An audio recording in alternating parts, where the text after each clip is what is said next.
Coucou, coucou, coucou les amoureux. Je suis heureuse de revenir ici, de retrouver toi qui es fidèle à ces conversations, à ces massolos. Merci, merci, merci du fond du cœur de ta présence, de ta fidélité. Alors, aujourd'hui, ça a l'air un peu plus calme, hein, peut-être parce que je suis venue un peu plus tôt. Mais ça a l'air un peu plus calme, donc on va pas beaucoup entendre de bruit, hein. Mais c'est pas grave, hein. Comme je l'ai dit, ce que je veux, c'est que ce soit le plus naturel possible. Alors hier, je suis désolée, en fait, j'avais pas vérifié que la mémoire de mon téléphone était pleine, donc il fallait que je supprime. Donc j'ai fait du nettoyage. Je fais du nettoyage hier, donc en principe tout devrait être bon jusqu'à la fin. Je suis vraiment désolée, hein. Comme je l'ai dit, hein, la technique et moi ça fait deux. D'habitude c'est mon fils qui m'aide à faire à coller, à faire des montages, mais là en ce moment la crise d'adolescence aidant, ben, il n'a pas trop de temps pour sa maman, hein, du moins en matière technique. Donc je laisse vivre sa vie et moi je vis la mienne. Alors donc hier on s'était arrêté sur la bonté. Trop bon, je disais, le lit solo d'hier, je disais trop bonne mais trop cruonne.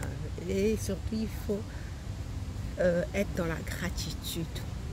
Il faut être dans la gratitude. Pourquoi? Pourquoi la gratitude est importante? Parce que quand tu t'es montré bon ou bonne avec une personne, quand tu as répondu au mépris, à la méchanceté, comment je peux, au dénigrement, voilà. Même il y a le dénigrement aussi, hein. Je vais te donner un exemple personnel puisque c'est en toute intimité qu'on échange ici. Au dénigrement, quand tu réponds par la bonté, ça paye toujours, ça gagne toujours. La bonté paye toujours, hein. J'aime bien, c'est dans un cours en miracle qui, je crois que c'est Mère Teresa. C'est Mère Teresa qui dit ça, hein. Répondez toujours par la bonté, hein, c'est Mère Teresa qui disait ça. Répondez toujours par la bonté. La bonté paye toujours. La bonté paye toujours. Pourquoi? Parce que déjà toi qui réponds par la bonté, ça te fait du bien, hein? Rappelle-toi, hein? Je vais encore le répéter au risque de te lasser. Nikola Tesla, hein?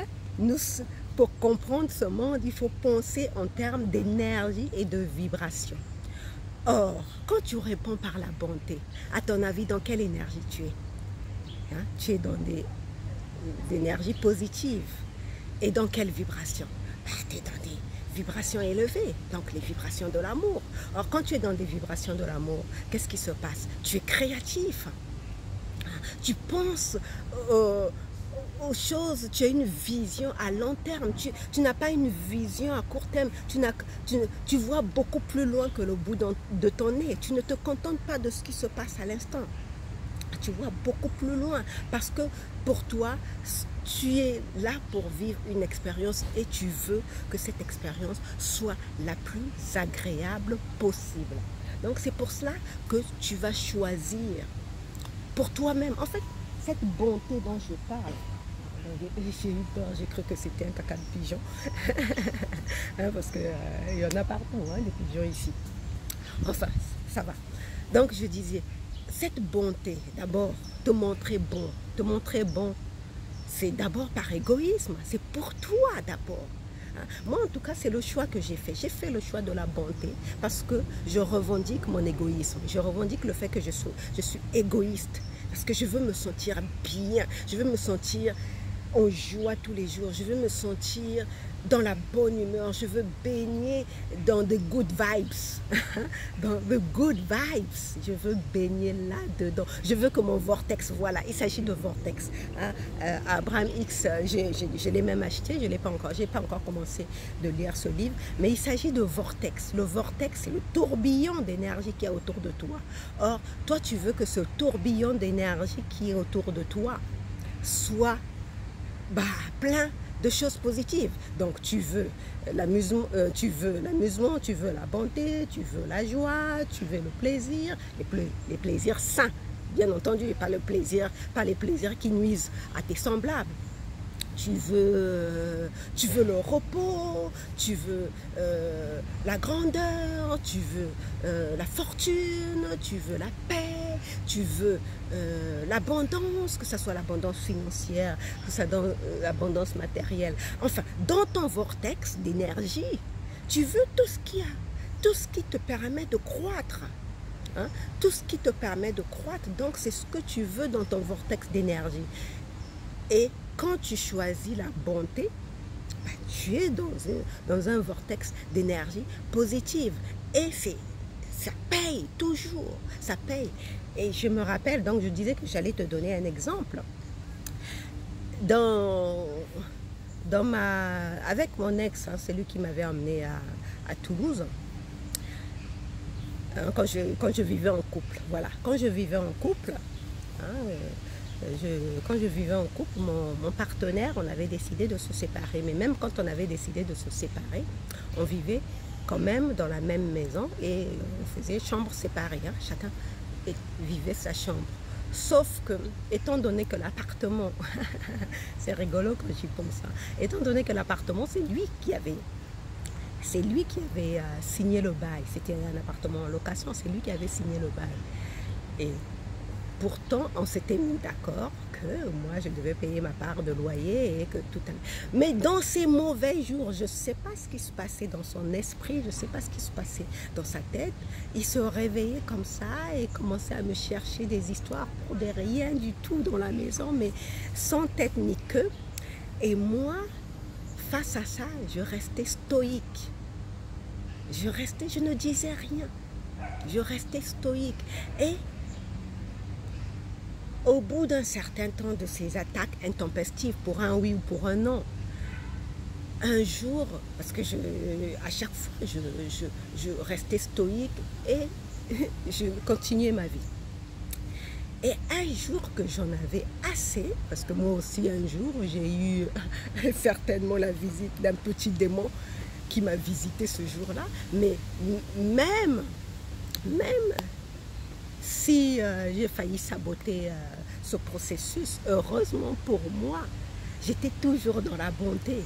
Hein? J'étais toujours dans la bonté avec cet homme. J'étais toujours bienveillante, tranquille. Je ne disais rien. Je faisais ma vie et je faisais de sorte que cette cohabitation, jusqu'à ce que je trouve mon appartement, se fasse en bonne intelligence.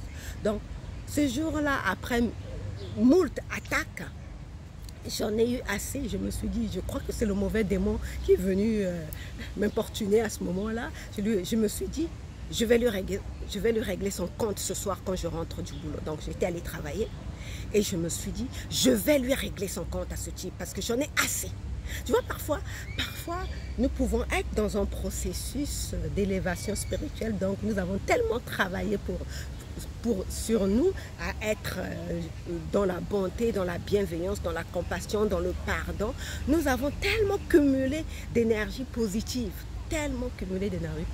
même s'il y a un démon qui vient s'insérer dans ce vortex d'énergie positive, bah, les anges sont là pour le chasser. Donc je t'explique concrètement comment ça s'est passé. Donc ce jour-là, étant donné que ce démon, ce démon de la vengeance m'a prise d'assaut cette journée-là, cette matinée-là. Donc, quand je suis rentrée au boulot, quand je suis partie au travail, je me suis dit le soir, quand je rentre, ce type-là, je lui règle son compte. Et moi, c'est les deux extrêmes. Hein. Bon, maintenant, je suis en train, je travaille, j'ai tellement travaillé sur moi que je sais maîtriser mes émotions. Hein. Je sais à peu près maîtriser mes émotions. Mais à ce moment-là, je n'étais pas encore à ce point où j'en suis aujourd'hui parce que ce dont je parle, il y a 6 ans de cela. Hein? Ça date de 6 ans, cet événement. Donc, je passe ma journée au travail, tranquillement. Et le soir, je rentre, j'étais sur le pied de guerre. Je rentre. Lui, comme il sortait, il vivait sa vie, souvent il rentrait tard. Et moi aussi à l'époque, je dormais tard. Hein, comme je disais, j'étudiais beaucoup. Hein, j'étudiais justement à cette époque-là, j'étais dans l'étude à fond approfondie de un cours en miracle. Et même si le cours en miracle à l'époque m'appelait au pardon, mais ce jour-là, je ne sais pas pourquoi, mais j'étais possédée par ce démon de vengeance. Bref, mais tu vas voir ce qui s'est passé. Et donc le soir, il arrive, il rentre, il m'appelle. Donc je sors de ma chambre, j'étais sur le pied de guerre. Donc je me dis, au fond de moi, je me disais, s'il me dit une phrase de travers, je lui rentre dans le lard. Et quand on dit que les miracles existent, c'est vrai que les miracles existent. Voilà cet homme qui était en train de me faire la guerre depuis quelques jours, soi-disant que je parte de la maison parce que c'est lui qui a signé le bail et même si je payais la moitié. Bref, hein, qui me malmenait dans cette cohabitation. Ce jour-là, je ne sais pas si c'est mon ange gardien qui est allé le voir, lui parler, j'en sais rien. Mais j'ai assisté à ce qu'on appelle un miracle. Voilà que quand il m'appelle, il me parle avec douceur. Une douceur que je ne lui connaissais plus. Hein? Parce que je rappelle que si on a décidé de rompre, c'est parce que ça n'allait plus bien entre nous. Donc une douceur que je ne lui reconnaissais plus, qui me parle avec douceur. Il me dit, voilà Sylvie, j'ai réfléchi, écoute, comme tu es, moi j'étais avec mon fils, hein, comme tu as un enfant, et moi je préfère partir, te laisser l'appartement. Je me suis arrangée avec le propriétaire pour voir comment on peut faire pour que toi, hein, tu puisses, même si il faut que je puisse t'aider dans un premier temps à payer le loyer complet, hein, à payer le loyer complet, mais moi, je veux te laisser la maison, je veux te laisser l'appartement parce que je trouve que depuis quelque temps, tu as peut-être du mal à trouver un logement. Je sais comment c'est difficile de trouver des logements, mais je préfère partir et te laisser l'appartement. C'est la proposition que je te fais. Tu réfléchis? Waouh! Waouh! Je n'ai rien dit, je lui ai dit merci, je lui ai juste dit d'accord, je vais y réfléchir et merci. Et je suis repartie dans ma chambre. Et quand je suis rentrée dans ma chambre, j'ai tellement remercié l'univers et je me suis, comme diraient les chrétiens, hein, je me suis mise en situation de repentance. J'ai demandé pardon du fait que j'étais en train de vouloir aller me venger. Donc c'est pour dire quoi? La bonté, ça paye toujours, quel que soit. Peut-être pas sur le coup, mais beaucoup plus tard. Parce que la personne qui te dénigre, parce que cet homme, si on en est arrivé à rompre, c'est parce qu'il me dénigrait. Il me dénigrait et je ne comprenais pas qu'on puisse aimer une personne, qu'on puisse dire qu'on aime sa femme ou sa compagne et que dehors, auprès de sa famille, on dénigre. Hein, en Afrique, chez nous les Africains, comme nous sommes très familles, hein, si tu es africaine, tu sais de quoi je parle. Hein, le mari, pour trouver les raisons de cacher son attitude irresponsable, va te dénigrer auprès de sa famille pour que sa famille puisse te détester.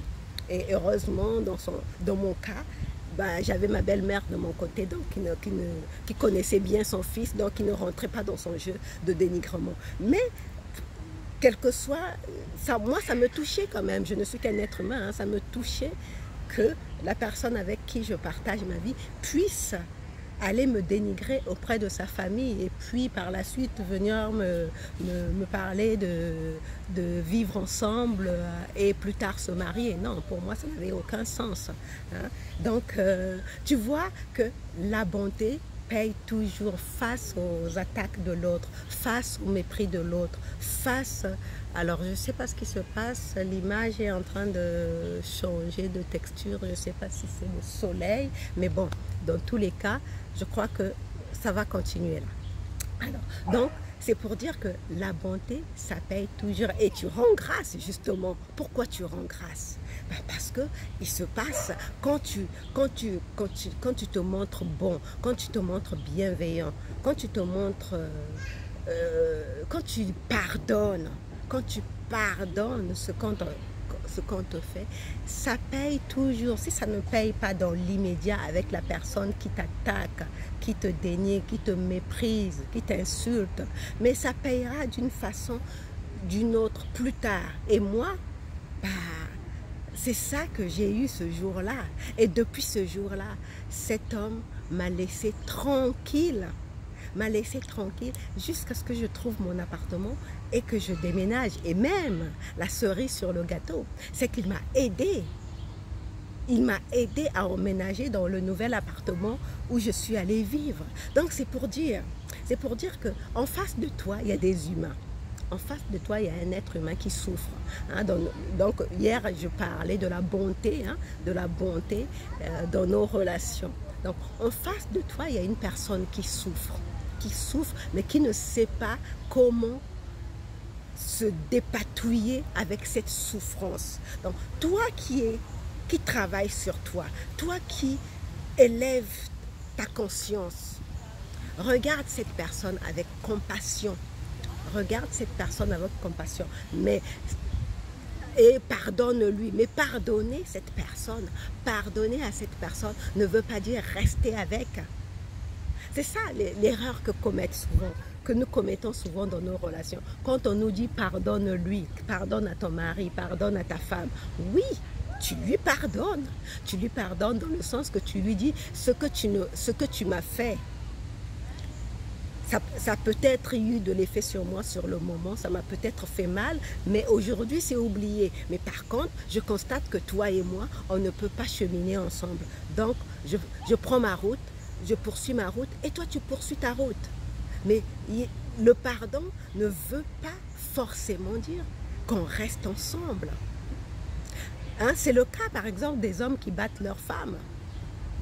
Il a certainement des choses dans son esprit, une souffrance d'enfance qui fait qu'il bat sa femme, hein, qu'il est jaloux. Moi, j'ai le cas d'une ex-collègue qui me racontait que son mari la battait au point qu'elle avait des hématomes comme Elephant Man, hein, parce qu'il lui donnait vraiment, c'était de la violence pure et dure. Mais son mari, son ex-mari, parce que finalement elle a divorcé, heureusement, Dieu merci, son mari, en fait, quand il était enfant, bah, il a assisté à des scènes d'infidélité des adultes.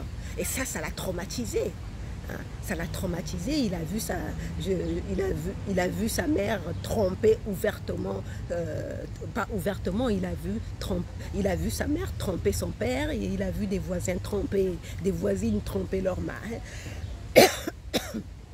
Donc ça l'a tellement traumatisé, enfant qu'il était, et adulte, il s'est montré suspicieux envers la femme. Hein, il s'est montré suspicieux envers la femme, donc pour lui la réaction de défense, de contrôle, c'était les coups de poing. Mais on est bien d'accord que ce n'est pas la violence qui règle les choses. Donc, si tu as le cas par exemple de la violence conjugale, quand ton mari t'a battu, vous réglez, il te demande de lui pardonner. Mais lui pardonner, ça ne veut pas dire que tu restes avec. Parce que son problème de violence, il n'a pas réglé. Il n'a pas réglé. Donc lui pardonner pour que 3 semaines plus tard qu'il te redonne encore des coups, ça ne sert strictement à rien. À moins que quelque part en toi, tu sois masochiste. Mais je te souhaite de ne pas l'être, sinon tu as besoin aussi d'être accompagné. Hein? Donc, quand tu es dans ce cas de figure où il y a une violence conjugale et que toi, tu ne supportes pas la violence conjugale, tu ne peux en aucun cas accepter la violence conjugale. Mais pardonner à ton mari violent, ça ne veut pas dire que tu veux rester avec lui. Tu lui pardonnes parce qu'il a une souffrance qu'il n'a pas gérée, qui n'est pas guérie. Hein? Une blessure de trahison, justement, c'est ça. C'est une blessure de trahison, hein? Et d'humiliation qui n'a pas été guérie. Il a qu'à aller suivre une thérapie, mais toi, ce n'est pas le compagnon que tu choisis, avec qui tu veux rester. Donc, chacun suit sa route. Donc, c'est ça. C'est l'erreur que nous commettons souvent quand on parle de bonté. On croit que la bonté signifie tout accepter. La bonté, non.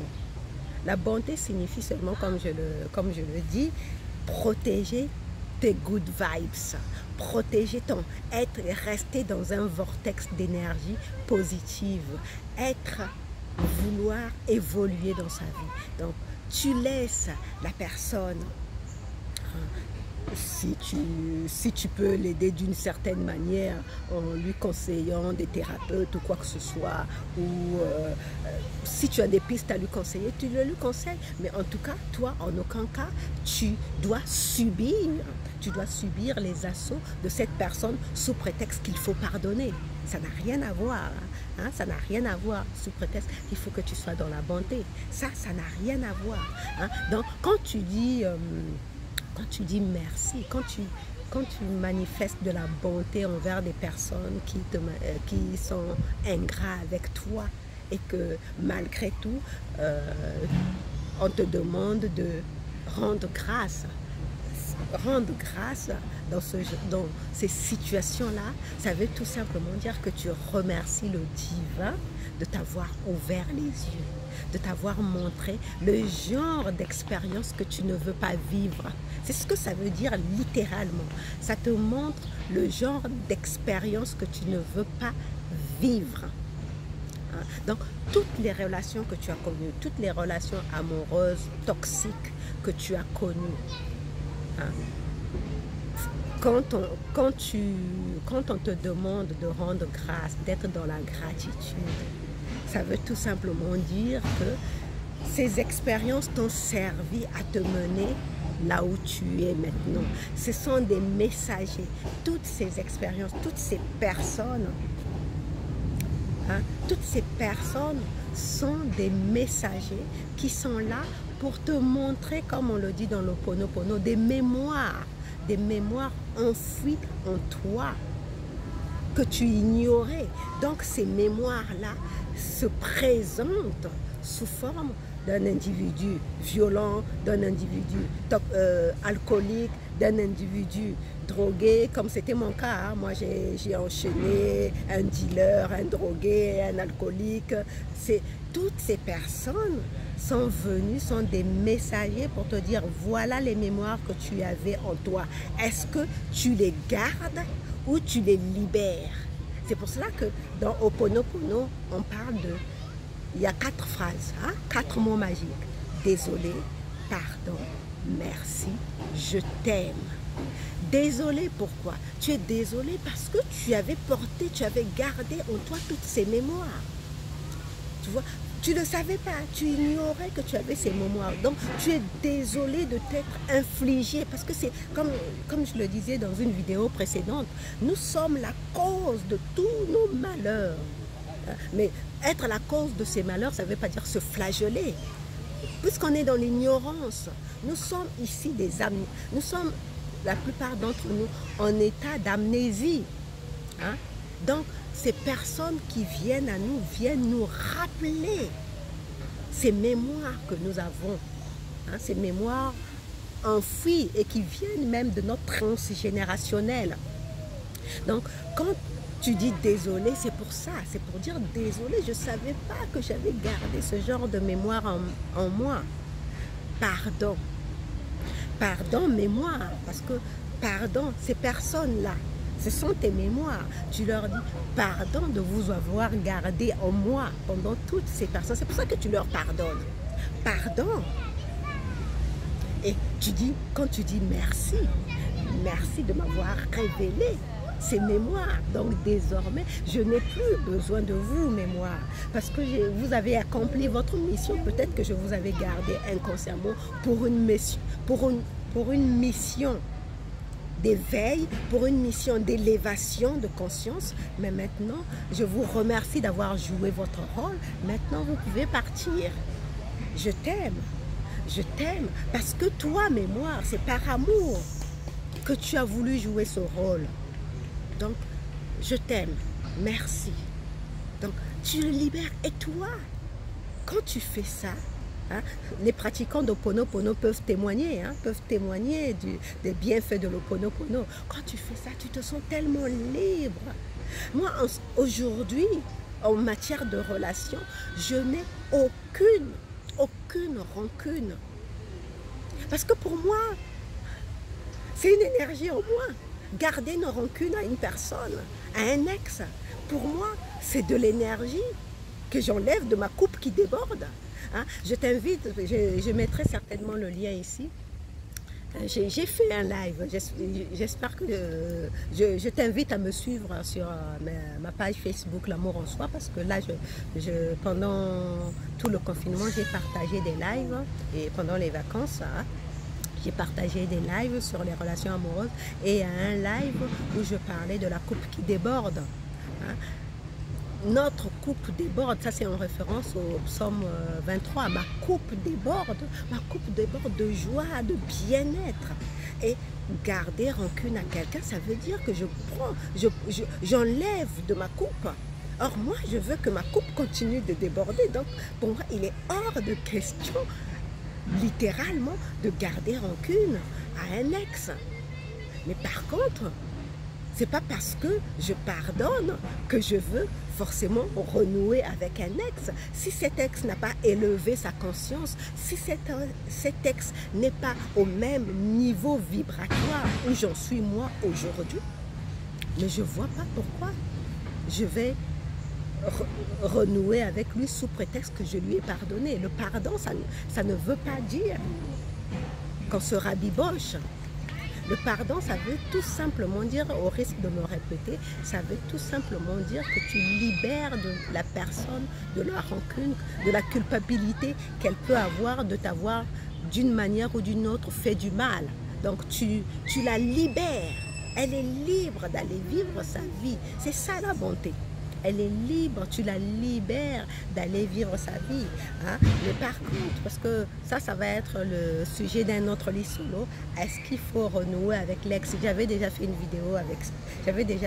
vidéo là-dessus, mais ce sera peut-être le sujet du lit solo de demain.